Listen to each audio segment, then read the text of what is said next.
Saputo Inc., ticker SAP on the Toronto Stock Exchange, beat Wall Street consensus on both the top and bottom lines for Q1 fiscal 2027. Yeah, a really solid beat across the board. Right. So revenue came in at $4.42 billion, which is, up just 1.5% year over year. But it did edge past the FactSet estimate of $4.34 billion. But here is the real headline for you. Adjusted EPS landed at $49. Which is huge. Yeah, a massive 17% jump year over year. That easily beat the $46 consensus. Yeah, right. And as for guidance, management didn't issue short-term numerical guidance, but they did reaffirm fiscal 27 capital expenditures of, approximately $515 million. Yeah, keeping that steady. Exactly. And the stock reaction. Shares rose 2.22% to $39.59 in after hours, trading immediately following a report. And then it really took off. Yeah, it accelerated the next day, closing up 4.75% at $40.57 on massive volume. So we have this really fascinating paradox right out of the gate here. How so? Well, I mean, we are looking at a very modest 1.5% bump in top-line revenue, right? Right, barely moved. Exactly. But somehow, they've engineered this 17% jump in earnings per share and a nearly 8% increase in adjusted EBITDA, hitting $427 million. Which is wild. It is. So our goal today for this deep dive is to figure out exactly how you squeeze that much profit out of essentially flat sales, and to unpack how management is just aggressively positioning the whole asset base around this global obsession with high-protein diets. Right, because, when you see a tiny revenue bump turn into a massive profit jump, your first instinct is to look for financial engineering. Oh, for sure. Always. And we are definitely seeing some very aggressive capital allocation moves here. During the quarter, the board hiked the quarterly dividend by 5%. They executed $300 million in share buybacks, retiring like 7.2 million shares. Yeah, the big chunk. And now they're actually seeking TSX approval to expand that buyback authorization to 24 million shares, which is a full 10% of their public float. Right, a massive buyback. Plus, on top of all that, they finalized the sale of an 80% interest in their Argentina dairy division to Gloria Foods for $885 million. Which brought in a lot of cash. Yeah, $710 million in cash up front. And they immediately used it to repay CAD $350 million in senior unsecured notes. Right. So, you have to ask yourself, is management just shrinking the float and retiring debt to juice the EPS, or are we seeing a structural, fundamental improvement on the actual factory floor? It's totally the right question to ask, but the data actually points directly to the factory floor. Really? Yeah. The clearest evidence is the consolidated adjusted EBITDA margin. It expanded by 60 basis points to 9.7%, up from 9.1% a year earlier. Wow, okay. Yeah, and you simply cannot fake a 60 basis point margin expansion across, a hyper-complex global manufacturing footprint just by repurchasing shares. Right, buybacks don't change factory margin. Exactly, and the financial flexibility they have right now, ending the quarter with a net debt to adjusted EBITDA ratio of 1.47x. Which is remarkably low for a heavy manufacturer. Way below their long-term target of 2.25x. That flexibility is a byproduct of operations. So the cash generation is the result of the factory floor improvements, not like a distraction from it. Exactly.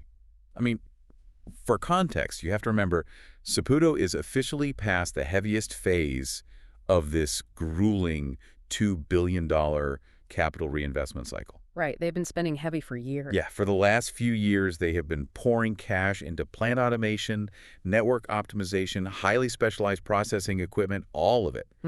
And that drag on their cash flow during the build-out phase, it's over. We are now actually see the return on that investment. They're just running more efficiently. Very much so.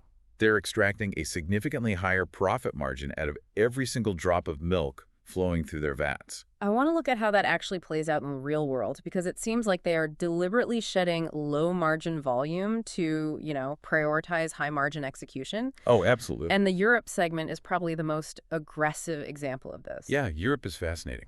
Right. In Europe, revenue actually fell by 11% to $283 million. But despite that double-digit drop in sales, adjusted EBITDA rose 10% to $33 million.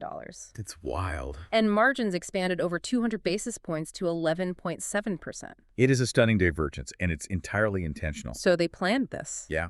Management deliberately scaled back their total milk intake in the region, specifically to dramatically reduce their exposure to lower-value bulk cheese. Oh, I see. It's like a restaurant owner coming in and looking at the menu and realizing the cheap appetizers take up just as much kitchen space but make zero profit. Right. So they decide to just cut them entirely. Exactly. So the total ticket size drops, revenues drop 11%, but the kitchen is only serving high-margin steaks, so profits jump 10%. That is a perfect analogy for what is happening in their European plants right now. Yeah. Instead of chasing sheer tonnage just to keep the plants full, they are leaning heavily into their branded portfolio. Like what?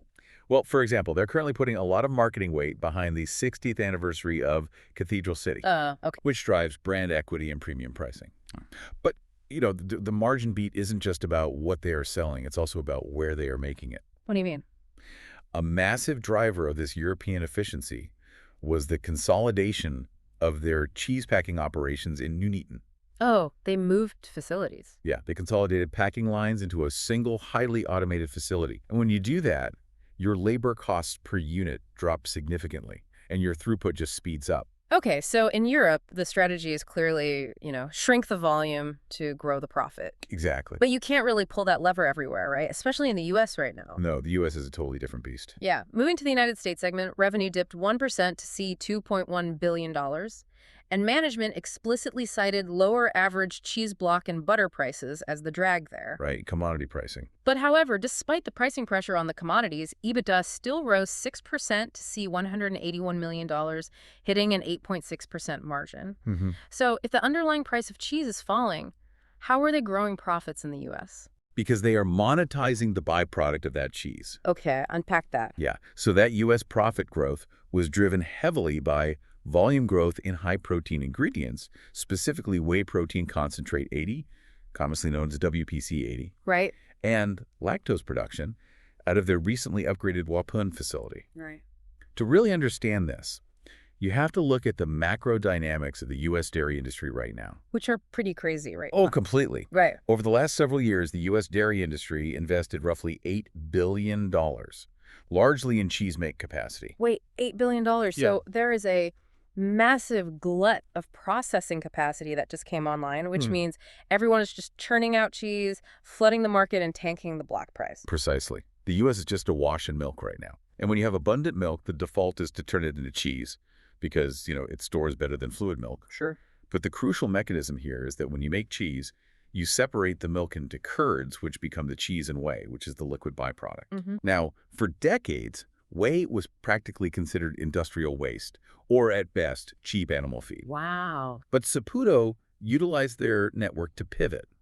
Because U.S. milk prices are currently very cost-competitive globally, they aggressively pushed more mozzarella into international export markets to clear out the domestic inventory. Okay, smart. And then they aggressively processed the leftover whey into WPC 80. Let's hold on that point about whey, actually, because it brings up a really important risk. Sure. If the U.S. market is flooded with milk being turned into cheap cheese, and whey is fundamentally just a byproduct of making that cheese, Right. won't all those competitors who just built that $8 billion in capacity just flood the market with whey protein too, effectively killing Saputo's golden goose? It's a great point. And management actually addressed this exact scenario during the Q&A portion of the earnings call. What'd they say? The answer basically comes down to capital barriers. Yeah. You have to differentiate between basic sweet whey powder and highly fractionated proteins like WPC 80. Okay, so they're not the same thing. Not at all. Many of Saputo's competitors are simply taking that liquid whey byproduct and running it through a basic spray dryer to make sweet whey powder. Which is what? It's a low-margin commodity, mostly used as a cheap filler in food manufacturing. Oh, I see. So think of basic sweet whey powder like crude oil and WPC 80 like highly refined jet fuel. Exactly. It's a great way to look at it. Any generic dairy processor can make the crude oil. But to make WPC 80, you need the refinery. Which is expensive. Incredibly expensive. You have to run that liquid whey through these highly specialized microfiltration systems to separate out these specific high-value protein molecules from the lactose and the minerals. Right. Refining highly fractionated proteins is massively capital intensive. And Saputo made those early, heavy investments in advanced fractionation facilities, like the wool pump plant. Which preserves a deep competitive moat. Exactly. The barrier to entry in the highly refined sports nutrition-grade protein space remains incredibly high because most generic cheesemakers simply cannot afford the specialized equipment to process it. That makes a lot of sense. So they have a structural advantage in the U.S. on the ingredient side. They really do. But what about Canada? The numbers there looked a bit different to me. Yeah, Canada's a slightly different story. Yes, it continues to act as this steady anchor, right? Right. Revenue was actually up 6% to see $1.4 billion, and EBITDA was up 3% to see $175 million. Mm-hmm. But I'm noticing a slight margin squeeze. Margins dropped from 12.9% a year ago to 12.5%. So if Europe and the U.S. are getting more efficient, why is their home turf taking a profitability hit? That compression in Canada is almost entirely a logistics story. Logistics. Yeah, the growth on the top line was strong, anchored by long-term commitments across retail and food service, plus great traction in value-added beverages. Supported by all that advertising for Armstrong and Saputo brands. Right, but the margin squeeze was due to persistent inflation in fuel and labor. But wait, doesn't fuel inflation hit the U.S. and Europe just as hard? Why is Canada disproportionately affected? Because of their specific distribution model in Canada. They rely heavily on a direct store delivery, or DSD, network. Okay, how is that different? Well, in a lot of markets, a manufacturer just loads up an 18-wheeler, drops hundreds of pallets at a massive centralized Walmart or Kroger distribution center, and then the retailer handles getting it to the individual stores. Right, bulk drop-off. But with the DSD network, Saputo's own employees are driving Saputo's own refrigerated trucks to individual grocery stores, convenience stores, and food service locations, manually stocking the shelves. Oh, wow. That sounds expensive. It is. It gives them incredible control over shelf space and merchandising, which is a massive competitive advantage. But it is hypersensitive to diesel prices and driver wages. Ah, I see. When fuel spikes, the DSD network eats that cost directly on the bottom line. That perfectly explains the divergence. You get the premium shelf space, but you definitely pay for the diesel to get it there. Exactly. All right, let's look at the final region, the international segment, which primarily consists of their operations in Australia. Yeah, really interesting quarter for them. This was an absolute standout. EBITDA jumped 46% to see $38 million. It's a massive jump. And it's a fascinating look at the raw economics of dairy farming and fixed cost leverage. What drove it? The primary driver was simply better weather in key producing regions. Wait, seriously? So it rains, the grass grows, the cows eat more, and suddenly margins explode by 46%. How does that math work? I know it sounds crazy, but it comes down to capacity utilization. A dairy processing plant has massive fixed costs. The stainless steel vats, the refrigeration, the baseline labor force, the utilities, all of it. Those don't change. Right. So if a region is suffering from drought, milk availability drops, and the plant might only run at, say, 70% capacity. Right. You're still paying all those fixed costs, but you have less product to spread them across, so your margins just get crushed. Makes sense. But when the weather is optimal, milk availability surges. The plant runs at a continuous, steady flow closer to 95% capacity. And suddenly you are absorbing those fixed costs incredibly efficiently. Exactly. Every marginal liter of milk processed essentially drops straight to the bottom line. Wow. And when you combine that optimal milk flow with a deliberate strategic shift to allocate that milk toward premium domestic products rather than cheap export commodities, you get a 46% EBIT jump. It really highlights how much the macro environment dictates the baseline, even when management executes perfectly. Oh, absolutely. Weather's a real factor. But shifting back to the overarching strategy, the high-margin stake we talked about earlier is undeniably protein. Yeah, protein is the main event. CEO Carl Kaliza was emphatic on their earnings call. He stated that the demand for high-protein, value-added dairy is a structural shift in consumer behavior tied to health and wellness. Not just a passing trend. Right. And we are seeing Saputo align its capital heavily toward that belief. I mean, we already talked about Wapin running highly efficiently on whey solids. Wow. And management made a point to note that Wapin still has available capacity. They haven't maxed out their runway to capture more high-value WPC-80 demand. But even beyond ingredients, they are also expanding cottage cheese production capacity by 30% to 40% at their Friendship facility in New York. Which is wild to think about because cottage cheese was viewed as this incredibly dated 1970s diet food for decades. I know, totally retro. But suddenly it has absolutely exploded on social media as this high-protein, low-calorie macro hack. I mean, people are blending it into pancakes, making ice cream out of it. Yeah, the demand is intense right now. And capturing that demand requires capital, which brings us to their portfolio cleanup. Beyond the Argentina sale we talked about, they announced an agreement to sell their interest in the Danone Saputo Dairy Australia, or DSDA, joint venture for approximately $253 million. Right. This is a textbook capital reallocation. You look at your portfolio and ask, are we the best owner for this asset? Yeah. Argentina is a highly volatile macro environment with severe currency headwinds. It's a distraction. Def- And the DSDA joint venture had likely maximized its strategic value for Saputo. So by divesting from these non-core assets, they free up nearly $1 billion in capital and, just as importantly, massive amounts of executive focus. Right. You can't put a price on management focus. Exactly. They are redirecting that focus straight into platforms with a clearer path to sustainable high-margin growth, specifically the North American protein segment. Okay. I have to push back here, though. Sure, go ahead. Because you and I watched the plant-based milk craze boom and bust just a few short years ago. Did. The entire industry poured billions into alternative dairy capacity.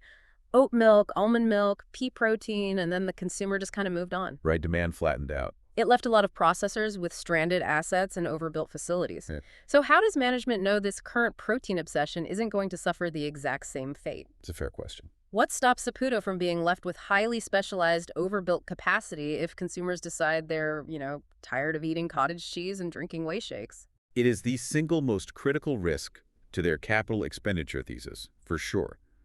But management's rationale is rooted in the underlying economics and bioavailability of dairy. How so?